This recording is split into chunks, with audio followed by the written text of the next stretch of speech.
In 1945, the Reverend Wilbert Awdry published the first of many to come book of the railway series called The Three Railway Engines.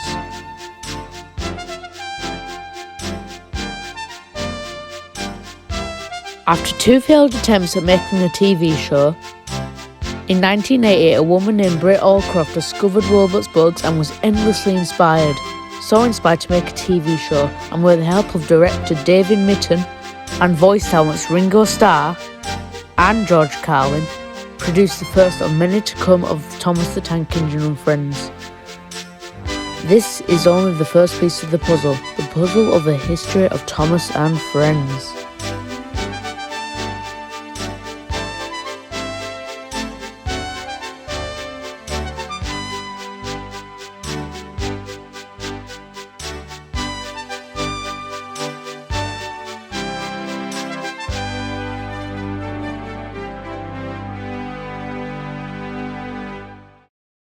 Wilbert Awdry would listen to the sounds of the Great Western Railway at night.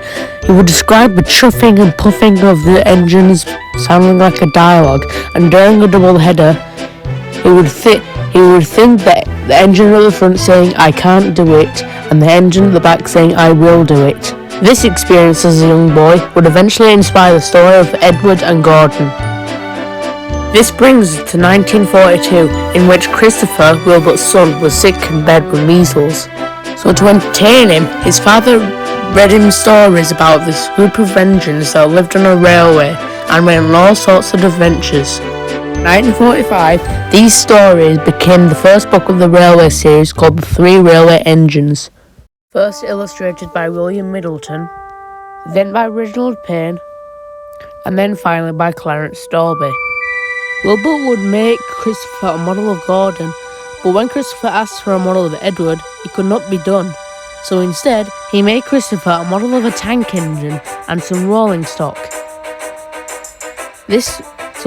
Christopher called it Thomas. This would lead into the second book of the series, Thomas the Tank Engine. Awdry had based his model off the LNER class J50 tank engine, but when it came time to write the book, illustrator Reginald Payne used an entirely different locomotive, the LBSC E2, going against Awdry's wishes of him being a J50. However, Awdry allowed it. Wilbert will go on to write these books until 1972, finishing with book 26, Tramway Engines. Interestingly, he wanted to end the series on an even 25, with the last one being Duke the Lost Engine, but the publishers wanted more. In 1983, Christopher rebooted the book series with book 27, Really Useful Engines. Along came a new illustrator, Clive Spong. Christopher would add 16 more volumes to the series, and ending with book 42, Thomas and His Friends. Today, the railway series is 79 years old in 2024. It had 42 books, 4 illustrators and 2 writers, but boy is it fascinating. Now you're probably wondering, what would the railway series look like on screen? Well, let's find out.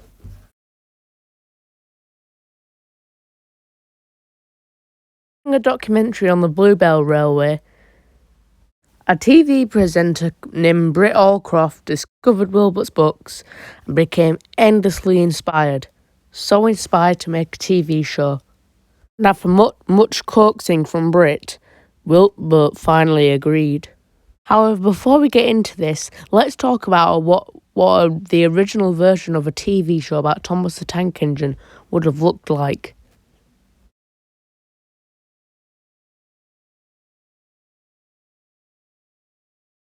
Even as far back as the 50s, Wilbert's books were endlessly popular, and in 1953, the BBC approached the railway series editor Eric Marriott to make a televised version of the railway series, using Hornby 00 scale model trains on sets.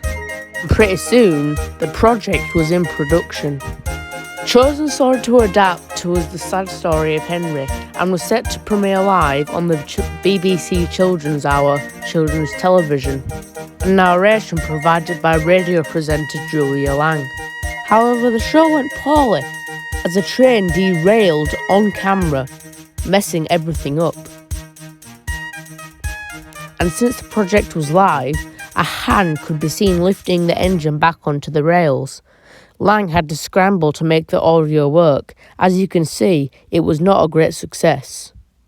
And the pilot was taped over due to lack of space in BBC's archive. Wilbert was hesitant on a TV adaptation ever happening again, but would lighten up later on. Anyway, back to the 80s. Tank engine, you've either never been or never known a child. Thomas is quite simply the most famous locomotive there is.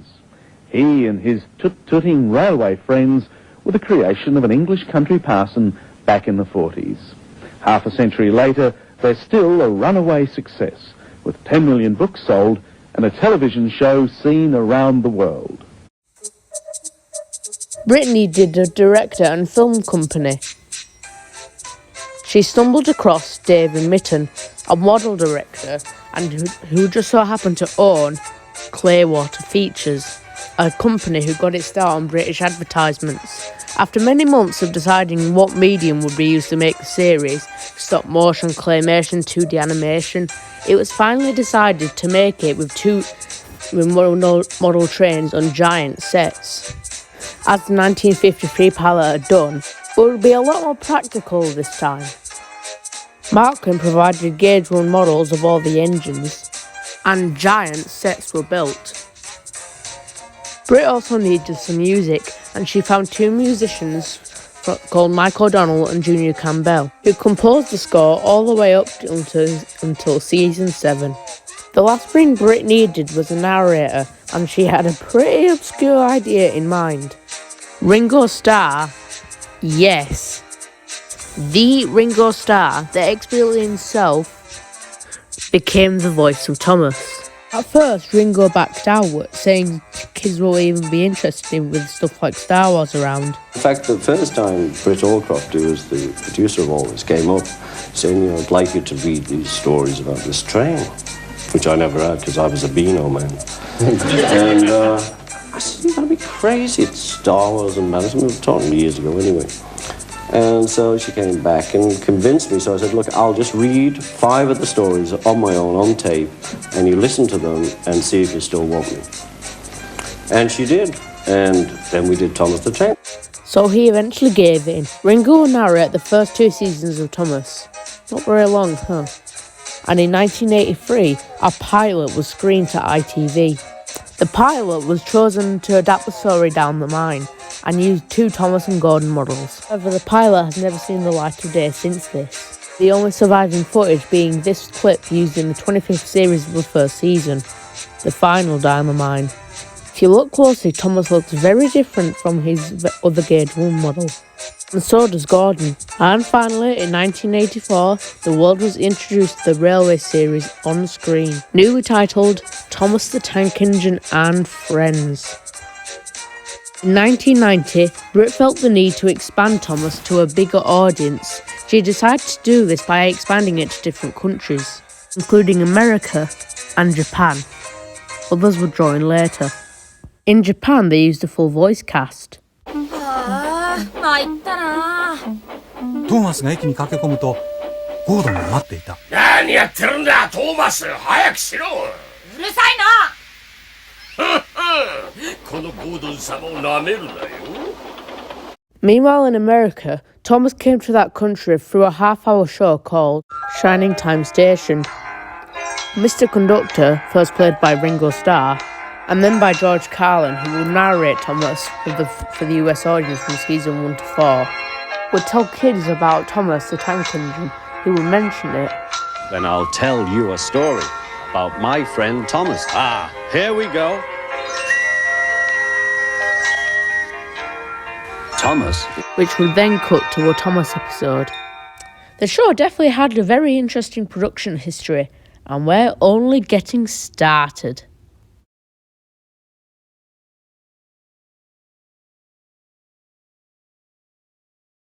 After two seasons of Thomas, directors David Mitten and Robert Cardona wanted to try something different, as they weren't really fulfilled by Thomas. The end result was a quaint little show called TUGS. I won't talk too much about this big show because it's not really relevant, but I will briefly talk about it. TUGS was a show about talking tugboats in a busy, bustling harbour. Apparently, Brit tried to sue Mitten for making a similar show to hers, but she lost the case due to the TUGS spaces being flesh-coloured and the Thomas spaces being grey. I am so shocked that Brit wanted David back on her show, and I'm even more shocked that David wanted to come back after being sued by Brit. Unfortunately, TUGS was not a success, and Clearwater Features went bankrupt. However, some things on TUGS did carry over to Thomas. You'll notice the model work is a lot better in Season 3 than it is in Season 2. The man who wrote the Thomas the Tank Engine books has died at his home in Gloucestershire at the age of 85. Reverend Wilbert Awdry began the series about a little blue engine and his friends in 1943. He went on to publish 26 books before he retired. Sadly, before the release of Season 5, Wilbert Awdry passed away in his sleep and in his home. This man should be cherished. He created a fandom that will never ever change. And we should honour and respect him as much as possible. Rest in peace, Wilbert. You had a good run.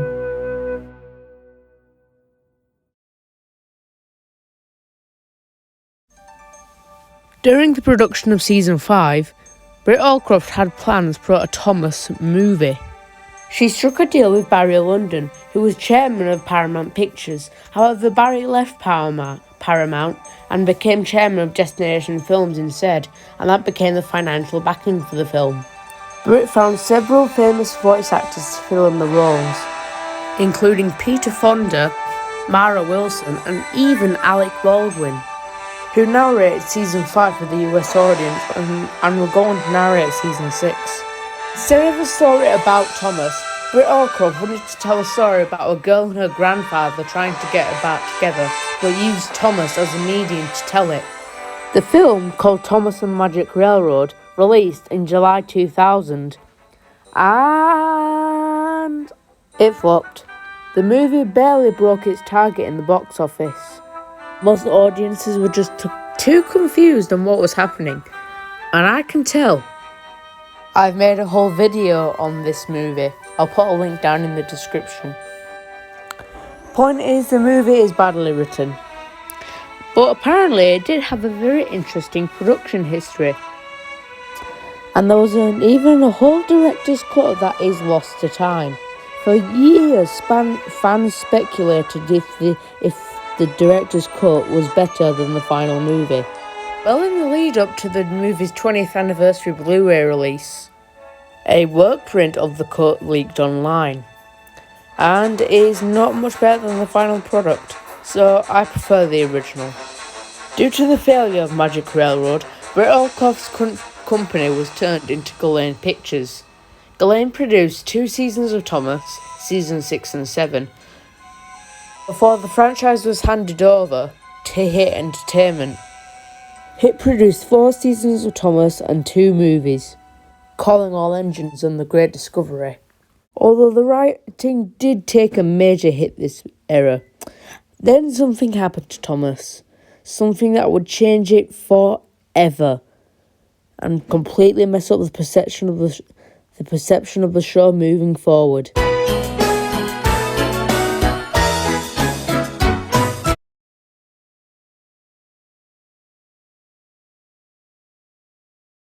At this point, the show had been filming the model trains on sets for 24 years now. Something had to change, or it was the end of the line. Hit realised this and acted. The result was a switch to CGI. Season 12 also had CGI elements, but it was all still model trains on sets. The CGI for this era was provided by the Canadian animation company Nitrogen Studios. The first project they worked on was the 2009 special Hero of the Rails. Unfortunately, with the new animation style came a new writing style, which did not go well. The 3 strikes formula became prominent in every single episode. The hero wasn't that good at writing, but it wasn't that formulaic. The characters acted like themselves sometimes. As a result, fans have dubbed this era the worst era of Thomas, but we'll get back to this at the end of the video. Nitrogen and Hit produced 4 seasons and 4 movies: Hero of the Rails, Misty Island Rescue, Day of the Diesels, and Blue Mountain Mystery. In 2012, Hit Entertainment sold Thomas and Friends to Mattel. Nitrogen's contract had ended, and they signed on a new animation team called Arc Productions, as well as a new writing team, all headed by Andrew Brenner. Mattel had a new leash for Thomas, a leash that would take the show back to its roots. The result was 5 lovely seasons and 6 near-perfect movies. Those movies were King of the Railway, Tale of the Brave. The adventure begins to commemorate the franchise's 70th anniversary that year. Sodor's Legend of the Lost Treasure, The Great Race, and Journey Beyond Sodor. There is one more, but I'll get to that later. Thomas entered its Renaissance period, a renaissance, if you will, and fans have dubbed this era the Brenner era. However, this fix did not last that long.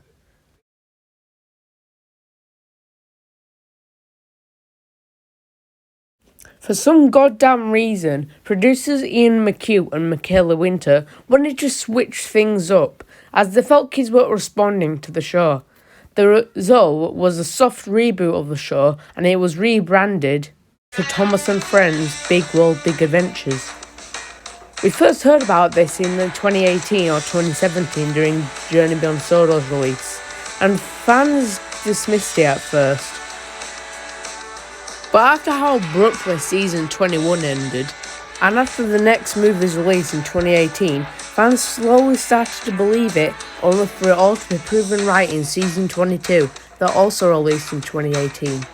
The rebrand had several changes, one being the body gestures that we saw in Journey Beyond Sodor, another being Thomas being the narrator, and Edward and Henry being written out of the show, replaced with brand new girl characters Nia and Rebecca, and Thomas going to different countries in half the episodes. Needless to say, it did definitely not go over well with fans. Big World Big Adventures ran for 3 seasons and 6 20-minute specials. Steam Team to the Rescue, All Tracks Lead to Rome, Minds of Mystery, A New Arrival, World of Tomorrow, and the Royal Engine to commemorate the franchise's 75th anniversary. There was a planned 25 season, but that was replaced with something else. That something else was, I can't explain it, it's too painful.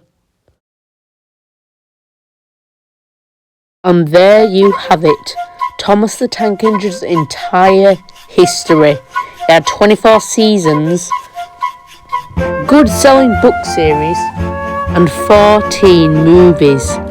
There have been ups and downs, steps and back steps, but Thomas has always been something wonderful. And while the show is something, that was not the original vision. It will still try to inspire countless imaginations. This video has honestly been a blast to make. I started this project in January, and 2 months later it's finally finished.